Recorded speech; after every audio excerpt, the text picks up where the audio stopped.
if great women like this are not afraid of technology, why should men be afraid of technology? He's an IT, in fact, IT expert, IT guru. The same thing with Auntie Jimoke. And I equally know, thank God, he equally have a relationship with Ogun State.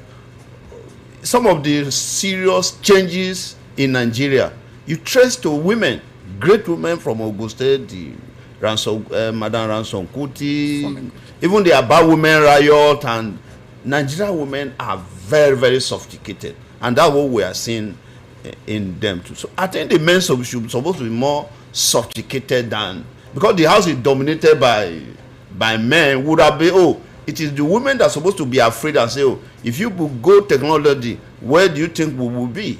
A lot of women announce, do you know what? Let's go technology. Why the men are saying, Emma, don't worry, let's stay here first. Let's still continue the same process.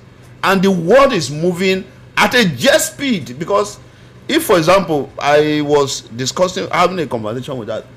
Initially, when I studied education, one of my degrees in education, guidance and counseling, when they were taking us e-learning, people were just, no, this is not possible in Nigeria. But when COVID-19 came, every one of us blend. Till tomorrow, there was a one semester that Unilag have online lecture throughout, which means technology is here. If you like, run away, is here, and before you know what is happening, maybe we are just trying to produce children for only Nigeria.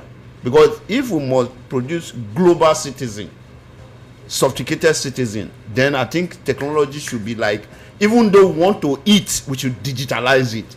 If you want to go to anything about our life supposed to be digitalized, Mr. Somi, do you think we are thinking ahead of what is going on in the entire world? You know, when you have people who deliberately pretend to be asleep, I still go back to that, fable. People who deliberately are pretending to be asleep, you keep on waking them and they'll be snoring as if they've gone, to the next world. But they're hearing everything you say. You see, these guys who are in governance system in Nigeria, they just feel, let us just be the best, local best.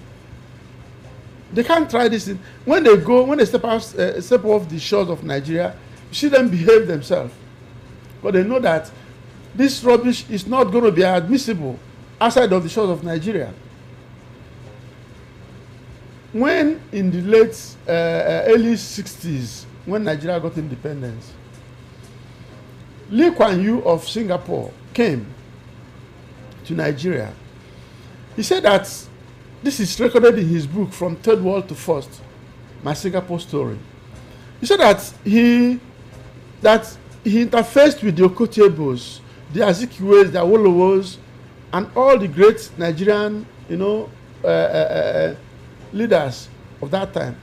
Then he now went to Ghana, the Nkrumahs and all of them. He interfaced with them.